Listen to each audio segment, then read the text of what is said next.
Welcome to Almost Productive, a podcast mostly about marketing. I'm Sean. I'm Julie. I'm Addie. And I'm Ben. And we are all marketing professionals at New Boston Creative Group in Manhattan, Kansas. Greetings and welcome to the All Things Holiday episode. Or perhaps the Quite a Few Things holiday episode. I don't want to overpromise here. I love the holidays. I am a grown elf woman, and I still get my picture taken with Santa. Do I wear festive Christmas outfits with accessories? Yes, I do.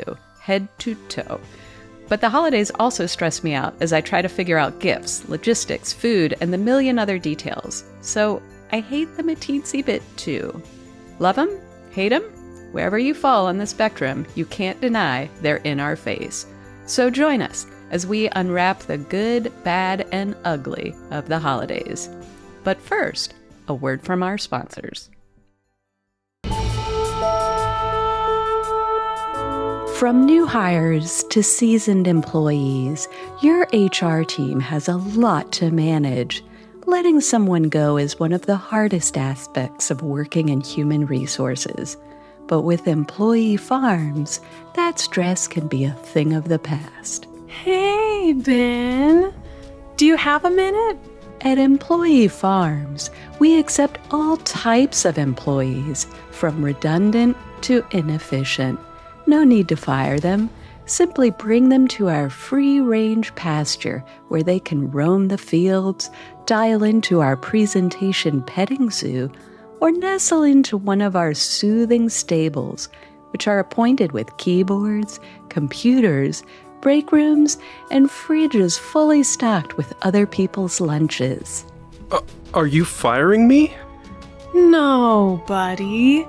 We're just going for a ride. I know a really great place where you can run and play. Really? Yeah, you're gonna love it, bud. You want what's best for your employees, but even more, you want what's best for your company.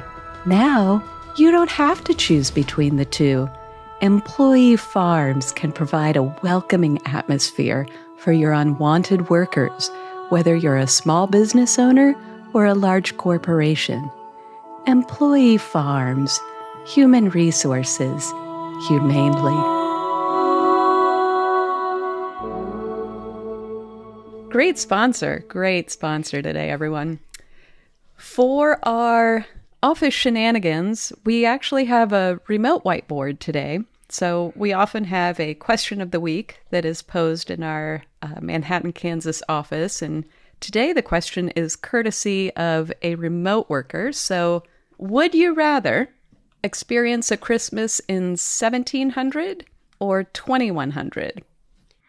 I won't lie. When I read this question this morning for preparation for the podcast, I thought I only have one answer for this, and I cannot imagine anyone picking the other answer. So I will say Christmas in 2100 because I think about time travel a lot, probably more than I should, and I'm scared of diseases from other times. And I feel like viruses and whatnot would have evolved by the time that we're in 2100, but the medical care will also have evolved. In 1700, I'm going to die.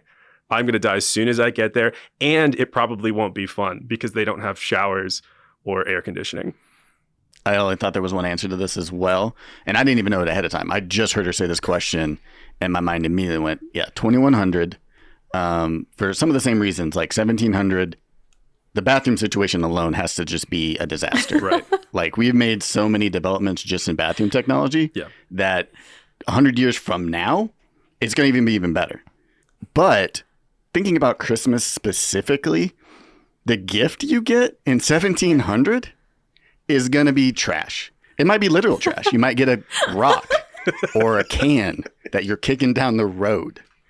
2100, like you're going to get a drone that's its own video game that has lasers, or I don't even know. I can't even imagine how awesome the gift would be in 2100. So that's easy. Okay. Shockingly, I had the opposite approach. I heard this question for the first time and was like, oh, 1700. Duh. There's no debate. How could someone say 2100? This is crazy.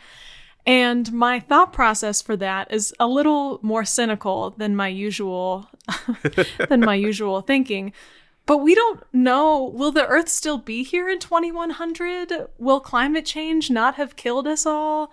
I don't know. I really don't. I hope that we're still here. And to Sean's point, the gift, if knock on wood, the Earth is still here, incredible, 10 out of 10. But 1700 is more of a known entity. Even if there was disease, bathroom technology, not what we would hope for, but we know that people were here and the Earth is still, in fact, the Earth hadn't started warming yet, so maybe it would be better in some ways. Yeah, I was going to say, I thought I went pretty bleak by going straight to disease, but that's a good point too. That being said, I think the Earth will definitely be around in 2100. Will the quality of life be as good? Will we be having our video game laser drones at that point, or will the electrical grid be down and it will be a lot like 1700 where we're giving each other cans and rocks? Right. It might just flip and it'll be the same, and I won't know which one I picked. Right. They'll be like, yeah, this is, and I'll be like, it looks the same as 1700. Yeah. This was a sham question. This is a Dickens novel in America. This is true. And that brings up a good point, which is, what table are we at for this Christmas? Are we dining with kings and queens of the 1700s, or are we peasants? We're with the Cratchits. On the road. Yeah, I just assumed and his family, peasant and not royalty. Because that could change. Not royalty. Okay.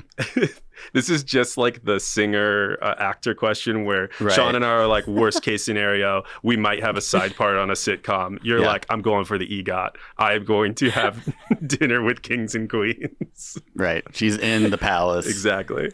Being fed just whole ducks. I think and Addie chickens is. and, I think that's how it'd work for Addie. It'd be different for me and Sean. Though. That's a good point. That's a good, yeah. True. What about you, Julie? So I was in the same camp as Ben and Sean because I thought 2100, clear choice. And then I said, Julie, no, ask the question. Don't think for those other people. Let them think for themselves. And here Addie surprised us. Yeah. And my only thinking was, okay, we haven't experienced 1700, but we kind of know, what it was about. We don't know about 2100.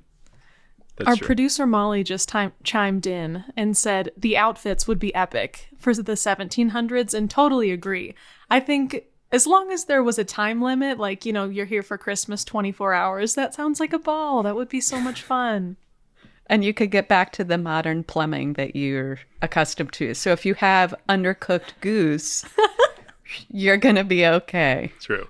Yeah, maybe if you shorten the time period, you're able to get back to present day so you can take the medications you need to fight all the diseases you got in 1700 that were terrible. I'll bring penicillin with me. Yeah. Is that allowed? Don't mess up the timeline, Ben. I'm allergic to penicillin anyway. It wouldn't help me. Brilliant. Well, who else is a fan of the holidays, since this is our holiday episode? I love the holidays. I don't know that I go as all out as you do, Julie, but huge occasion holiday person for sure. Yeah, I enjoy the holidays. I also like them individually. I know we're sort of leaning into Christmas, but I like Thanksgiving being a thing and then moving into Christmas. So like I want to give it its due before I move into Christmas and enjoy them both. Yeah. Same. I wait to decorate until the day after Thanksgiving or the weekend after Thanksgiving because I want Thanksgiving to have its due and I want to enjoy Thanksgiving. So I'm not one of those decorate early because I like to savor each one. Ben? I love the beginning of October through the end of December. So I love Halloween. Halloween's probably my favorite holiday. I also love Thanksgiving and like it to have its due. If we're going to start decorating for Christmas before Thanksgiving, it's slow. It's deliberate. We're putting things out slowly. By the time we get to after Thanksgiving, there's still turkeys. There's still cornucopias around. Because I agree. I think Thanksgiving doesn't always get its due. But I genuinely love Christmas. That's one of my favorite times of year. Well, let's veer things into the marketing adjacent arena, if I may, and talk about when you typically start shopping. When do you finish? Do you wait until the day before? Do you set a budget, or do you just kind of work on the fly? We usually start shopping around October. When the fall season hits, the cold weather comes. That's kind of my like ding, ding, ding in the brain. It's time to start shopping for Christmas. And much to my husband's chagrin, I do not set a budget. I kind of just fly by the seat of my pants. And if I see something that I think someone would really like, or vice versa, someone tells me something or has told me something previously in the year, I'll kind of keep my eye out for that. And then I usually wrap up around the end of November, beginning of December. We often travel a bit during December, so having everything done before then is usually a good call. Yeah, for me, it's become more highly organized as I've gotten older and as my kids have gotten older, where you had to have a system in place to keep track of everybody. So like I have shared notes with gift ideas that I share with my wife, and there's ones for every person, especially the kids. And you have to do this early enough because I have to divvy those ideas out to grandparents and aunts and uncles. So like I have to know what all the gifts are going to be so I can give them ideas so they can shop ahead of time. And it usually starts at the beginning of December because my youngest's birthday is in November. So I have to wait until that gift giving period is over before I can do the next set of gifts. But then from there, it's like, yeah, full go as quickly as possible to get those lists out, get everything purchased, give everyone enough time to get everything they need or make backup plans in case something is not available. I feel like in my family, it's been slowly like we're weaning ourselves off of giving presents very much at all. Like we still will give a few. And I think I'm similar to Addie where I'll like start in October, but I'm completely the opposite of Addie in which I will be like up to the week before. And that's when the last present will get bought. But even like my fiance and my mom separately had the idea, like, let's do like homemade type gifts this year. Let's do experiences. Like, let's go and do something together and that be the gift. And I've been enjoying that a lot more too. Because even just visiting my family and then having to like have an extra bag to carry some stuff home feels like a lot. It feels almost like a waste sometimes. So when it's a really nice gift, I'm like, yeah, this is really cool. But it's also nice just to spend time with them. It always cracks me up. Like, here's a $50 gift that you may or may not want, and you're going to give me a $50 gift that I may or may not want. How about we each just keep our $50 and buy what we want? But no, it's a hard sell in my family. I'm trying to wean us off of the gift giving, but it's tough. Haven't gotten there fully yet. It is tough. It is tough. But no surprise. I love giving people gifts and I love shopping for gifts and like trying to find what I think they would like. So I also kind of can't let it go myself. Yeah. If there's something I really want, I'd just buy. I'm a bad gift recipient. Often the best gifts are gifts that you wouldn't buy for yourself, though. So a thing that you might really want, but you're like, oh no, I don't need it. That's when you need a gift giver to come in and be like, bam, Julie, the best gift ever. Right. That's how I end up doing a lot of my gifts as I've gotten older, because I still have to give other people ideas for me. And it's a lot of like, well, I'm not buying this. Will they buy that? And then they do. And you're like, whoa, well, that worked out. It's the best. We have a joke in my household for if you get something that you don't really want, you go, oh, I know just where I'll put this. You don't say where, but you know where it's going to go. It's no secret that advertising is focused on retail this time of year, and people are looking for deals and gift ideas, whether for themselves or others. No judgment either way. Just to give you a sense of how big this business is, last year, retail sales exceeded $936 billion with a B, dollars, just to make sure we're not Canada money or anything. That was a 5% increase over the previous year.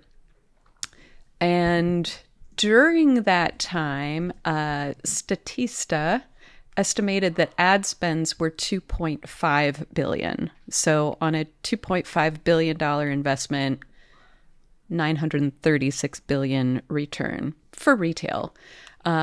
This year, Deloitte is projecting a 4% increase in sales from last year. So even during COVID, spend has increased pretty much every year in varying amounts for the past 20 years or so.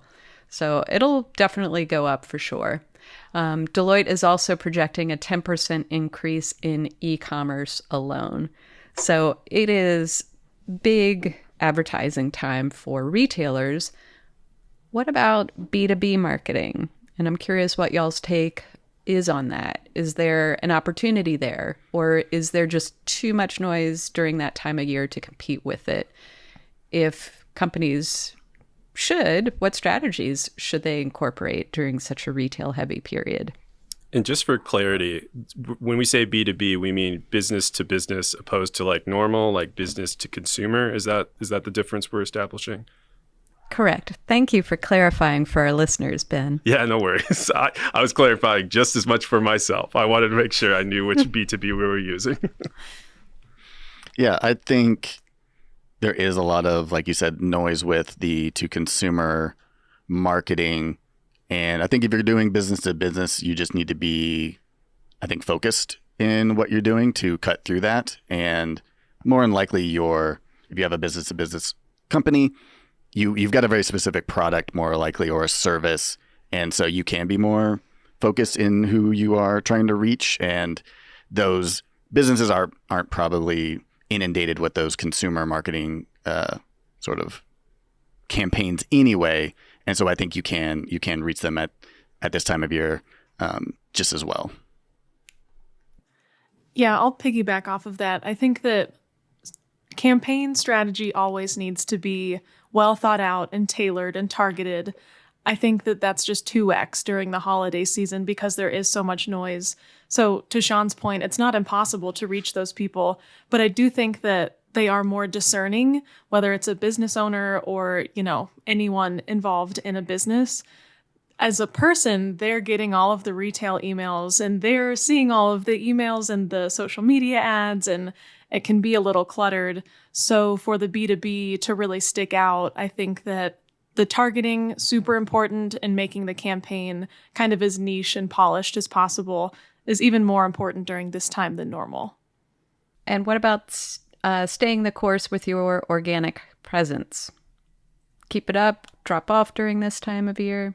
It's probably the same as any point in your year.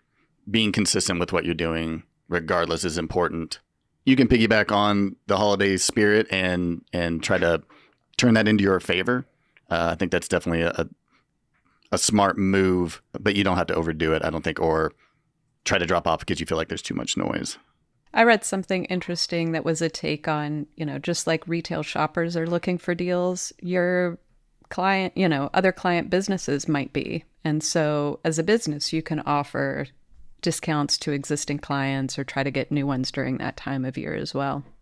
How about you all? How do you all like to be marketed to during the holidays? Do you pay attention to that? Do you tune it out? Do you have any pet peeves, do's, don'ts? I do pay attention to it. I think part of that is it's the nature of the job.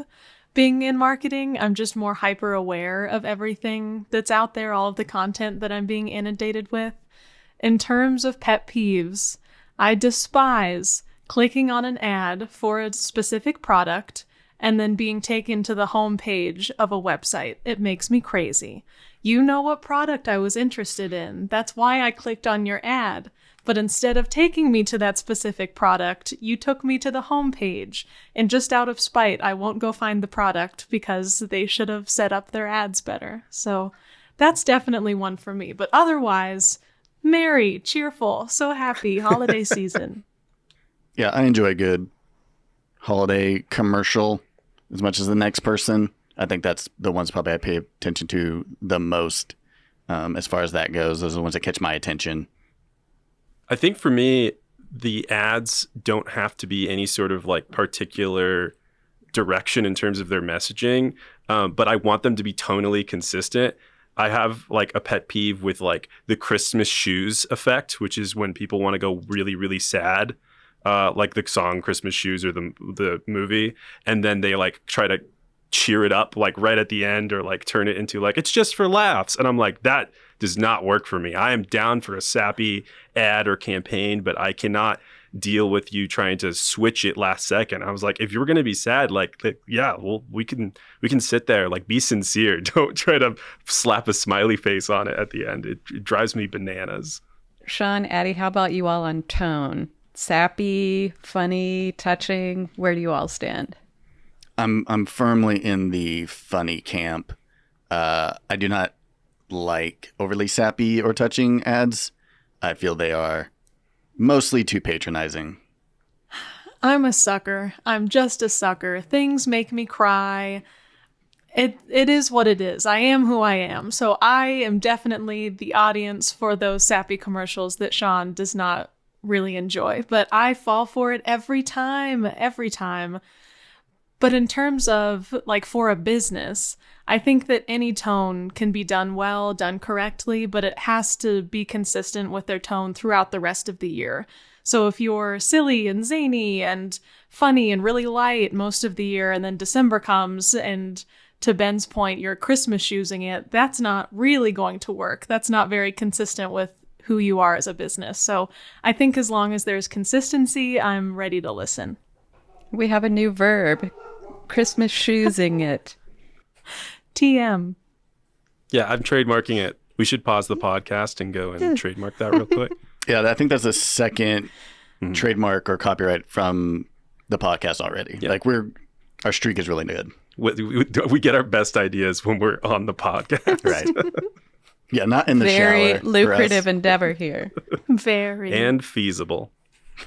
All right. Well, in preparation for today's episode, we looked at a handful of ads from last year, and I would say from delightful to downright disturbing. We're going to unpack a handful, and we'll be linking to all of the commercials we're discussing in our show notes, so check that out to watch these for yourselves.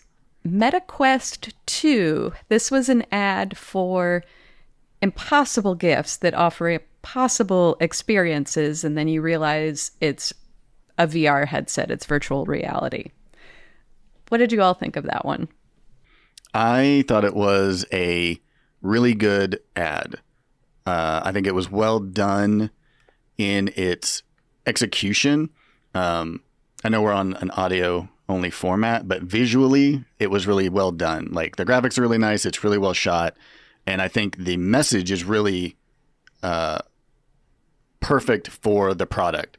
It is a virtual reality headset, so it is able to present to you these impossible situations that you can feel like you are in. I know I am, like, aware that the actual experience of wearing the headset and getting those experiences isn't going to be as great as the ad makes it out to be, but that's not the point of the ad. The ad was to, like, sell me on how cool this thing could be, and it did that. I think it did it great, regardless of if the actual experience is. That's the product developer's problem. No, the marketing agency did a great job. Yeah, I agree 100%. And I think there's, like, at least within these ads that we were looking at for today, there's like two ways that people went about it. Either selling like a really specific product or just like general brand recognition. Remember us during the holidays. And this one did a really good job at selling VR as a concept and saying like, look at all the things we can do with it. There was a little girl in there that wore like an Iron Man costume. And I was like, is there a simulator thing? Like, I want to look into it now. Maybe it was just for the commercial. Maybe there's a game that lets you feel like Iron Man while you're playing VR. I want to play that now. Okay, next up is the Wayfair commercial where Santa is in the kitchen and he's getting his jam on while he's cooking. He's got some funky, fresh dance moves. So I'll jump in first on this one. This one did not connect with me very much. The ad is basically Santa in a contemporary setting. He's not really at the North Pole. His house looks very modern. And even his dress isn't like the classic Santa. He's more of a contemporary looking Santa, and he's dancing and then using products as such that you could buy off a Wayfair. And it just seems like they're just using the Santa dancing to connect all these different random objects that he's using. And it doesn't feel, I think, to Ben's point, quite sincere enough. It feels like they're just using Santa because he's a symbol of Christmas, and isn't that great that he's also shopping at Wayfair? And it doesn't quite land, I think, as well as I would like it to. Not that it was like terrible, but in comparison to, you know, the first one that we saw, the MetaQuest one, it just was like, oh, that's a bit of a miss for me, at least. I think that the idea was really good, but for whatever reason, the execution, it didn't quite land. Like Sean keeps saying, it's so close. It's really close, but I don't think it really hit the way that it was supposed to. I loved that the like Mrs. Claus character at the end like saw him, and for a second it looked like she was going to be like, oh, that's so weird what he's doing, but then she like joins into the dancing. I thought that was nice, and I thought that was a good end to it. Maybe not as effective commercial, but I like that part. That's one that I forgot about, and when I was looking for commercials for us to talk about, that one came up, and I was like, oh, right. I remember last year, a lot of people talked about how disturbing they thought that one was. So I think it didn't resonate with a fair number of people. All right, next up we have Amazon. They did a commercial. They have an extended cut, which a lot of retailers do. They play for the sap, especially some of the longer releases. And this is about a father whose daughter is overly attached to a snow globe, and he gets this idea to build a person-sized snow globe using the help of Amazon, products on Amazon, and the kindness of various neighbors. And he puts this whole effect in a greenhouse for her. What did you all think of that one? That was definitely on the more touching side. Yeah, and for that, I want Addie to go first. Yeah, I was just about to say, as we've previously discussed, I'm just such a sap, particularly for father-daughter relationships. It just right in the heart. So sweet. So I think this could be a terrible commercial. For me, I really enjoyed it because of the sap and the father-daughter relationship. I thought that was really sweet.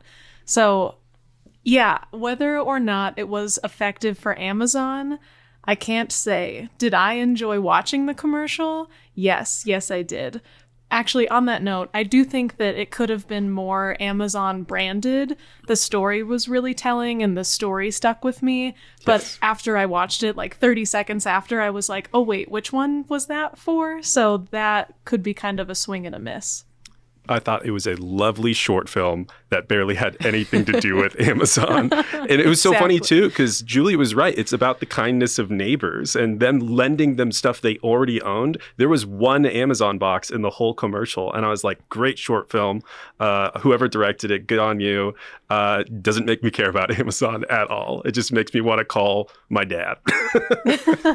Yeah, as a father with a daughter, two of them, in fact, the story is really nice and touching, and the long version is even worse on the sap, because they just really drag it out. Just how, or better, depending on your perspective. It was better for me. Yeah, they just really drag that out, and so that the ending really hits home. The 30-second is much better for me because it's able to cut back and get to the efficiency of the ad. And to Ben's point, when I watched the long cut, he buys one thing off of Amazon and then borrows a bunch of stuff from his neighbors, which is, a terrible ad for Amazon. But the 30-second cuts all that out, so you just get that he bought the one product. But again, he only bought one thing off of Amazon. I don't understand why he didn't purchase more things to show like that's what you do and how that connects to the business. It was sort of baffling in that way. Maybe all the neighbors bought their things from Amazon as well. So maybe without Amazon, the whole thing would have fallen apart. That's so right, generous. That was implied. The audience should have known. Oh, man. The audience should have known is what we say after every campaign we do. Why do good marketing when you can just say the audience should have known? Let's switch gears entirely to a more classic style commercial, and that is the Bubbly ad from last year with Michael Bublé singing a carol. So it's, for those of you not familiar, it takes red and green cans, Christmas color, animates them to this Christmas carol. Very simple concept. What did we think? Did it fall flat? See what I did there? Or did it rise to the occasion? I mean, it reminded me a lot about the classic Hershey commercial with the Kisses, the Hershey Kisses acting as bells. So in that way, it felt really familiar. I don't know if it tread new ground, but at least I knew what the product was for. The word bubbly was in literally every shot.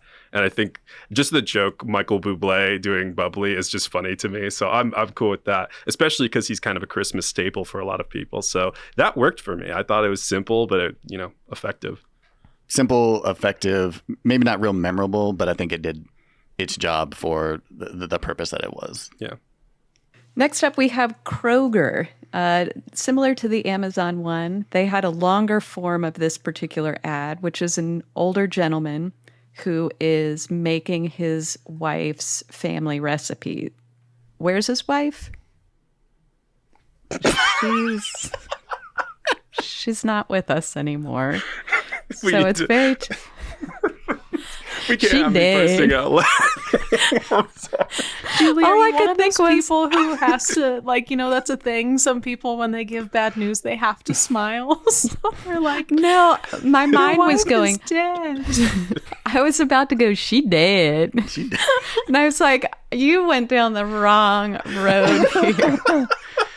I just love, where is his wife? Because there's no answer. That's good. I know why. No. Why did I do that? Because I just have an outline here. Oh. I'll be quiet this time. I won't burst out laughing, I promise. All right. It's implied that his wife has died in this, so he is carrying the torch and making this recipe. And of course, he's buying all of the ingredients at Kroger and sharing with the family. The shorter one, you lose a lot of that backstory, so you're like, this swinging single older guy is like cooking for a family. How nice. Yeah. But thoughts about that Kroger ad from last year?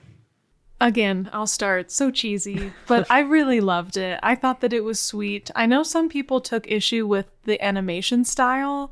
Some people found it to be a little creepy, I guess, last year when it first was launched. I did not have that opinion, but I thought it was very sweet. And I did think that Kroger did a good job of keeping their brand name all the way throughout. It's on the ingredients labels. It may even be in the recipe book. And the tagline at the end, which said something about making memories, I thought really put a nice exclamation point on the whole thing. The importance of family, celebrating the holidays. And of course, a lot of that is done around a table, and you can get all of your ingredients at Kroger. So I thought it was a nice match all around. Yeah, as someone who doesn't like sappy ads, I thought the short version of this did a pretty good job. The longer version, again, I think it spends too long being sappy. Where the short version, it cuts to more of the points, and also I think emphasizes more of his enjoyment in reestablishing and doing this recipe, and the joy that it brings him and all the memories that it brings him, which is very relatable, especially this time of year. So I think it played on all the right bits that feel sincere. It feels sincere to Kroger being like, yeah, there's the grocery store where you're going to get all these ingredients. So it all makes sense and fits the brand.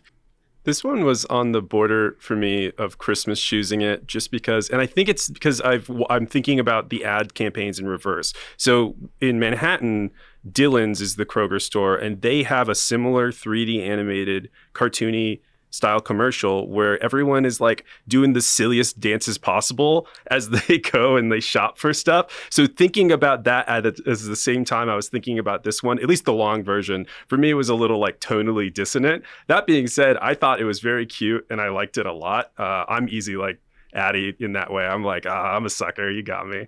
You got me. But I couldn't help but think of the silly dancing ones. And so the shorter one actually worked for me in that way better. It felt more consistent. All right. Next up, we have a Home Depot ad that was done in a mockumentary style, featuring their store that's located closest to the North Pole out of all the Home Depots. And the joke is that all of the employees are protecting any North Pole residents who may be shopping at Home Depot to help protect their identities. Yeah, I thought this one was great. I think they hit the right points of being funny without trying too hard. All the employees they got felt very real. Because it's such good sketch comedy, like it has my attention the whole time. I love the little joke. They have little gloves that are on sale, and they're like, these are our most popular product. I don't know who buys them. And the other person's like, it's the elves. It's the elves' gloves. And I'm like, come on. That's just so funny. And I remember it's a Home Depot commercial. And I think that's the important part, having the brand name still in there. And it's memorable. The puzzle pieces fit together perfectly. Santa's Workshop, Home Depot, those things go together well. And for that reason, it's memorable. And the mockumentary style, people have spoken. We love that. We love a mockumentary. We love The Office. We love all of those things. So I think it was really smart. Excellent. Well, amazing show, everyone. Thanks for your thoughts. And before we head out, I've got a gift for all of you. Molly helped me pick them out. That's right. They're Molly jokes. What do snowmen eat for breakfast? Frosted Flakes.